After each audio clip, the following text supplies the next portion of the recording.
Little Thumb.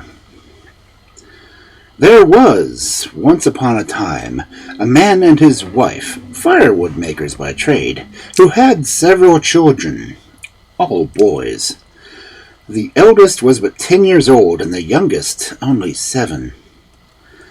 They were very poor, and their 7 children accommodated them greatly, because not one of them was able to earn his bread. That which gave them yet more uneasiness was that the youngest was of very puny constitution, and scarce ever spoke a word, which made them take that for stupidity which was a sign of good sense. He was very little, and when born he was no bigger than one's thumb, which made them call him Little Thumb. The poor child bore the blame for whatsoever was done amiss in the house, and, guilty or not, was always in the wrong. He was, notwithstanding, more cunning and had a far greater share of wisdom than all his brothers put together, and if he spake little, he heard and thought the more. There happened now to come a very bad year, and famine was so great that these poor people resolved to rid themselves of their children.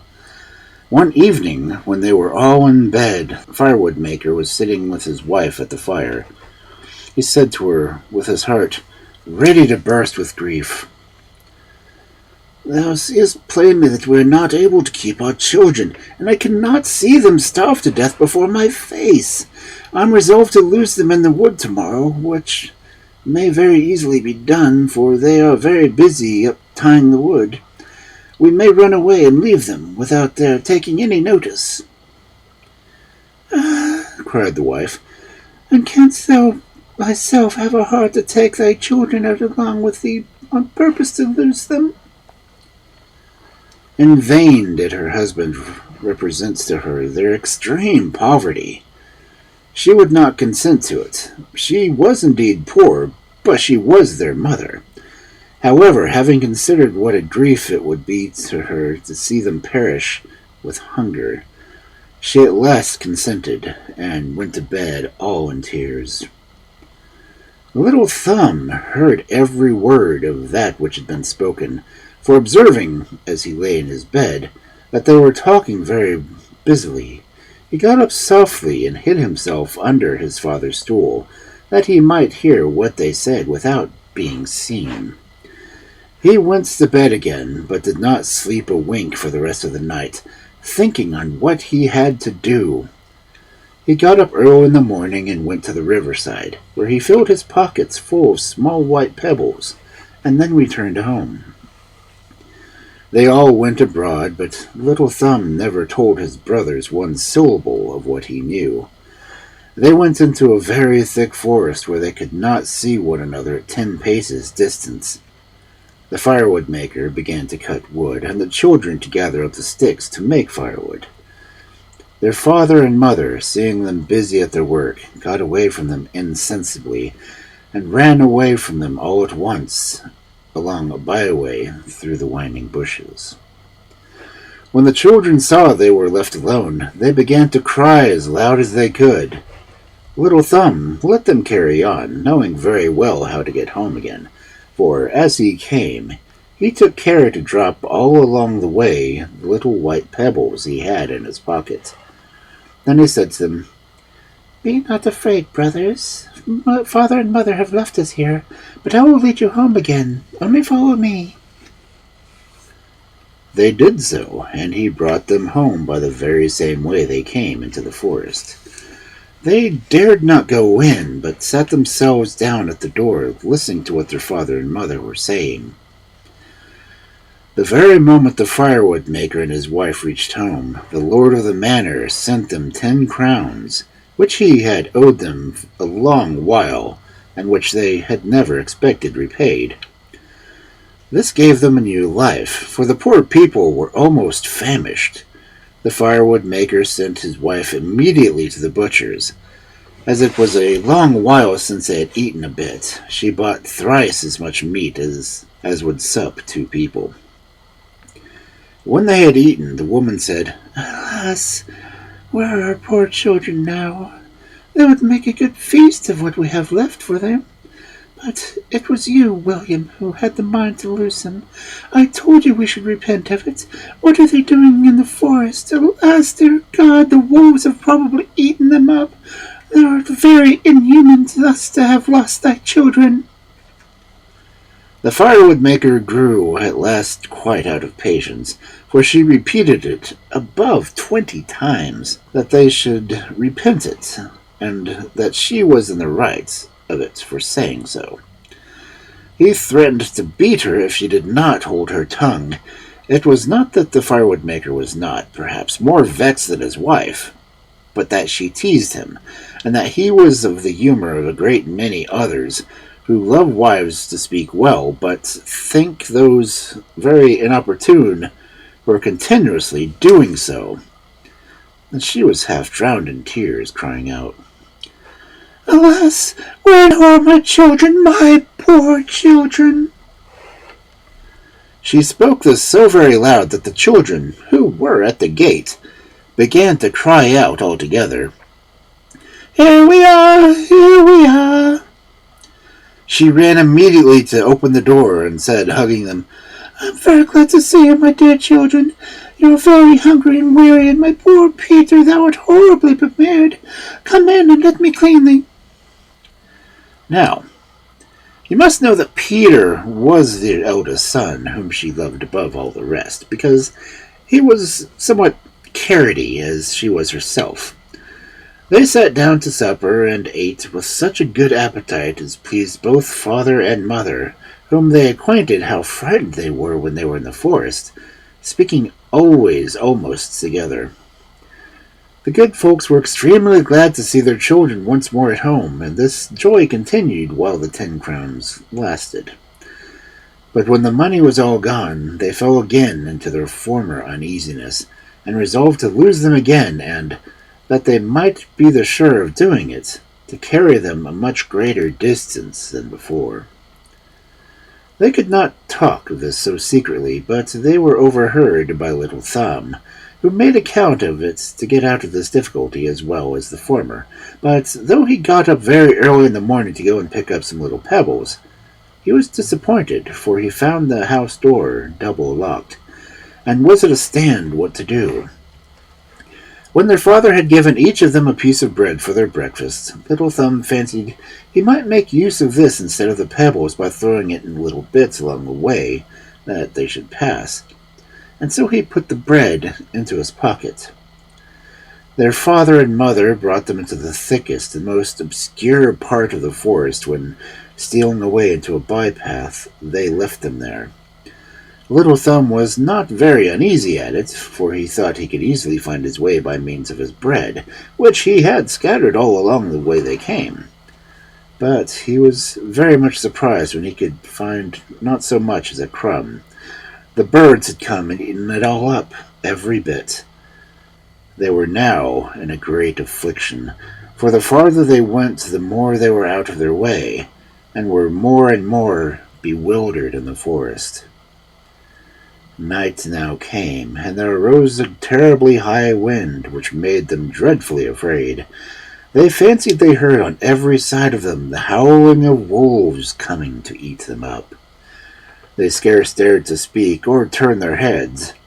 After this, it rained very hard, which wetted them to their skin, and their feet slipped on every step they took, and they fell into a mire, whence they got up in a very dirty pickle. Their hands were quite benumbed. Little Thumb climbed up on top of a tree to see if he could discover anything, and having turned his head about on every side, he saw at last a glimmering light, like that of a candle, but very long way in the forest. He came down, and when upon the ground he could see it no more, which grieved him sadly. However, having walked for some time with his brothers toward the side on which he had seen the light, he perceived it again, and he came out of the wood. They came at last to a house where the candle was, not without an abundance of fear, for very often they lost sight of it, which happened every time they came to be in a bottom. They knocked at the door, and a good woman came and opened it. She asked them what they would have. Little Tom told her they were poor children who had been lost in the forest and desired to lodge there for God's sake. The woman, seeing them so very pretty, began to weep and said to them, "Alas, my poor babies, whither are ye come? Do ye know that this house belongs to a cruel ogre who eats up little children?" Dear madam," answered Little Thumb, who trembled every joint of him, as well as his brothers, "what shall we do? To be sure the wolves of the forest will devour us tonight if you refuse to let us lie here. And so we should rather the gentleman eat us, and perhaps he may take pity upon us, especially if you please to beg it from him." The ogre's wife, who believed she could conceal them from her husband till morning, let them come in and brought them to warm themselves in a good fire, for there was a whole sheep upon the spit, roasting for the ogre's supper. As they began to be a little warm, they heard 3 or 4 great raps at the door. This was the ogre who had come home. Upon this, she hid them under the bed and went to open the door. The ogre presently asked if supper was ready and the wine drawn, and then he sat himself down at the table. The sheep was yet all raw and bloody, but he liked it the better for that. He sniffed about to the right and left, saying, "I smell fresh meat." "What you smell so," said his wife, "must be the calf which I have just now killed and flayed." "I smell fresh meat, I tell thee once more," replied the ogre, looking crossly at his wife, "and there is something here which I do not understand." As he spoke these words, he got up from the table and went directly to the bed. "Aha," he said, "I see then how thou wast cheat me, thou cursed woman. I know not why I do not eat thee up too, but it is well for thee to thou have tough old carrion. Here is good game, which comes very quickly to entertain 3 ogres of my acquaintance, who are to pay me a visit in a day or 2. With that he dragged them from under the bed, one by one. The poor children fell upon their knees and begged his pardon, but they had to do with one of the most cruel ogres in the world, who, far from having any pity on them, had already devoured them with his eyes, and told his wife they would be delicate eating when tossed up with a good savory sauce. He then took a great knife, and coming up on these poor children, whetted it on a great whetstone which he held in his left hand. He had already taken hold of one of them when his wife said to him, "Why need you to do it now? Is it not in time enough tomorrow?" "Hold your prating," said the ogre. "They will eat the tenderer." "But you have so much meat already," replied his wife. "You have no occasion here. Here is a calf, 2 sheep, and half a hog." "That is true," said the ogre. "Give them their bellyful that they might not fall away, and put them to bed." The good woman was overjoyed at this and gave them a good supper, but they were so much afraid that they could not eat a bit. As for the ogre, he sat down again to drink, being highly pleased that he had got here withal to treat his friends. He drank 12 glasses more than ordinary, which got up into his head and obliged him to go to bed. The ogre had 7 daughters, all little children, and these young ogresses had all of them very fine complexions, because they used to eat fresh meat like their father. But they had little gray eyes, quite round, and hooked noses, and very long, sharp teeth, standing at a good distance from each other.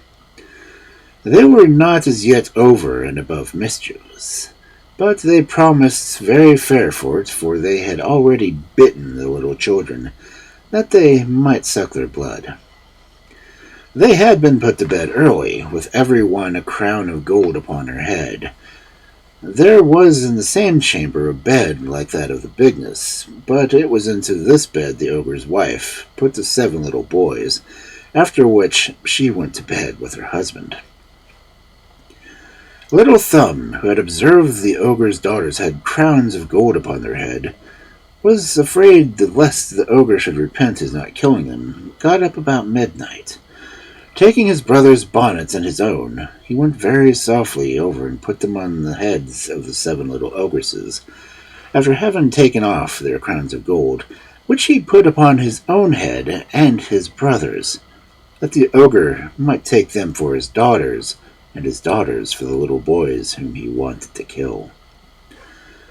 All this succeeded according to his desire, for the ogre, walking about at midnight, and sorry that he deferred to do that till morning, which he might have done overnight, threw himself hastily out of bed, and taking his great knife, "Let us see," he said, "how our little rogues do, and not make 2 jobs of the matter."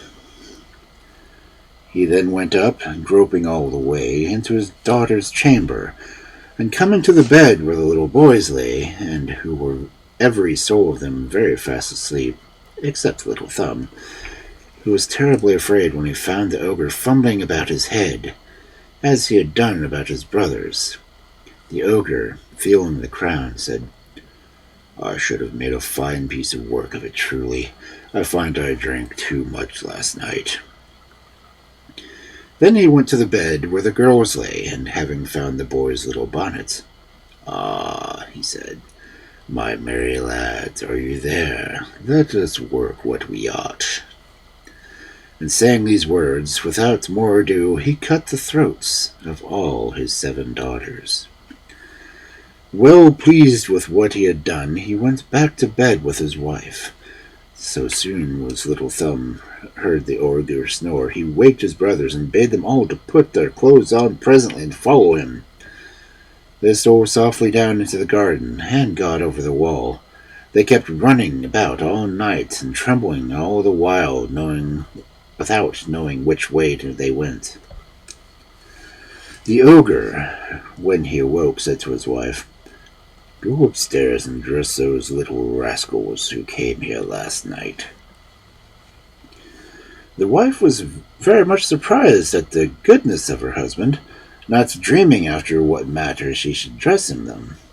But thinking that he had ordered her to go and put on their clothes, she went up and was strangely astonished when she perceived her 7 daughters killed and weltering in their own blood.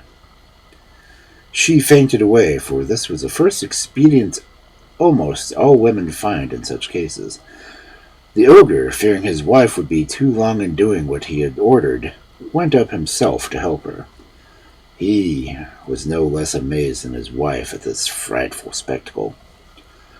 "Oh, what have I done?" he cried. "The wretches shall pay for it, and that instantly." He threw a pitcher of water upon his wife's face, and having brought her to herself, said, "Give me quickly my boots of 7 leagues that I might go and catch them."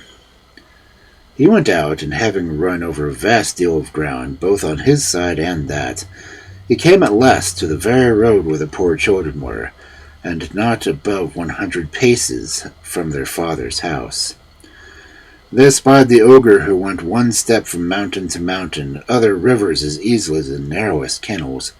Little Thumb, seeing a hollow rock near the place where they were, made his brothers hide themselves in it, and crowded in himself, minding what would become of the ogre. The ogre, who found himself much tired with his long and fruitless journey, for even these boots of 7 leagues greatly fatigued the wearer, had a great mind to rest himself, and by chance went to sit down on the rock where the little boys had hid themselves. As it was impossible he could be more weary than he was, he fell asleep, and after reposing himself some time, began to snore so frightfully that the poor children were no less afraid of him than when they held up his great knife and was going to cut their throats. Little Thumb, who was not so much frightened as his brothers, and told them that they should run away immediately toward home, while the ogre was asleep, so that soundly, and that they should not be in any pain about him. They took his advice and got home presently. Little Thumb came up to the ogre and pulled off his boots gently, and then put them on his own legs.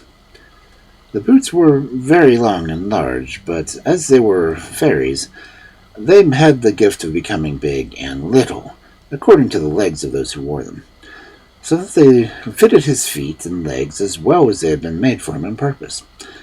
He went immediately to the ogre's house, where he saw his wife crying bitterly at the loss of the ogre's murdered daughters. "Your husband," said Little Thumb, "is in very great danger of being taken by a gang of thieves, who would have sworn to kill him if he had not given them all this gold and silver.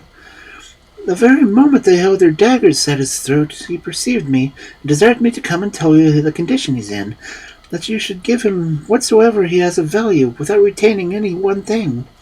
For otherwise they may kill him without mercy, and as his case is very pressing, he desired me to make use—" "You have, I see them on." "—of his boots, that I may make the more haste to show you that I do not impose upon you." The good woman, being sadly frightened, gave him all she had, for this ogre was a very good husband, though he used to eat up little children. Little Thumb, having gotten all the ogre's money, came home to his father's house, where he was received with abundance of joy. There were many people who did not agree with this circumstance, and pretend that Little Thumb never robbed the ogre at all, that he only thought what he might get justly, and with a safe conscience take off his boots of 7 leagues, because he made no use of them other than to run after little children. These folks affirm that they were very well assured of this, and the more that having drunken and eaten often in the firewood maker's house. They aver that when Little Thumb had taken off the ogre's boots, he went to court, where he was informed that they were very much in pain of a certain army, which was 200 leagues off, and the success of the battle. He went, say they, to the king, and told him that, if he desired it, he would bring him news of the army before night. The king promised a great sum of money upon that condition, and Little Thumb was as good as his word, and returned that very same night with the news. And his first expedition causing him to be known, he got whatever he pleased, for the king paid him very well for carrying his orders to the army. After having some time carried on the business of a messenger, and gained thereby great wealth, he went home to his father, where it was impossible to express the joy they were all in his return. He made the whole family very easy, bought places for his father and brothers, and by that means settled them very handsomely in the world, and, in the meantime, made his court to perfection.